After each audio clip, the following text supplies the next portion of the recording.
DMP-DB ধারাবাহিকভাবে অবৈধ mobile, কর ফাঁকি দিয়ে নিয়ে আসা মোবাইল এবং যে সকল মোবাইল চুরি করে নিয়ে আসা হয় সেই সকল মোবাইল সম্পর্কে ধারাবাহিকভাবে অভিযান পরিচালনা করে থাকে।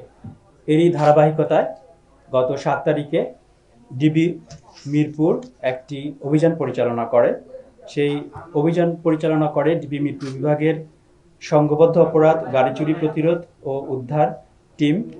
আমরা একটা গোপন সংবাদের ভিত্তিতে জানতে পারি যে উত্তরা ১৭ নম্বর সেক্টরের একটি বাসায় এবং খিলক্ষেত থানাধীন নিকুঞ্জ ১ এলাকার একটি বাসায় কিছু বিদেশি নাগরিক অবৈধভাবে নিয়ে আসা মোবাইল সংরক্ষণ করে স্থানীয় বাজারে বিক্রি করা ব্যবস্থা নিচ্ছে।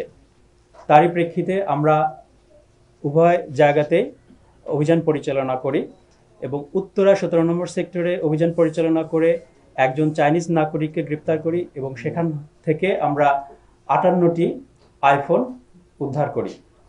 পরবর্তীতে আমরা খিলক্ষেত থানাধীন নিকুঞ্জ ১ এলাকার একটি বাসায় অভিযান পরিচালনা করি।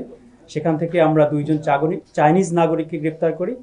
পাশাপাশি সেখান থেকে আমরা ৩০৫টি আইফোন উদ্ধার করি এবং বিভিন্ন যন্ত্রাংশ এবং আইফোনের বিভিন্ন পার্টস সংযোজন করার জন্য যে ধরনের মেশিনারিজ ব্যবহার করা হয়ে থাকে সেগুলো আমরা উদ্ধার করে থাকি। পাশাপাশি সেখান থেকে আমরা কয়েক বোতল মদ উদ্ধার করি এবং নগদ অর্থ উদ্ধার করেছি।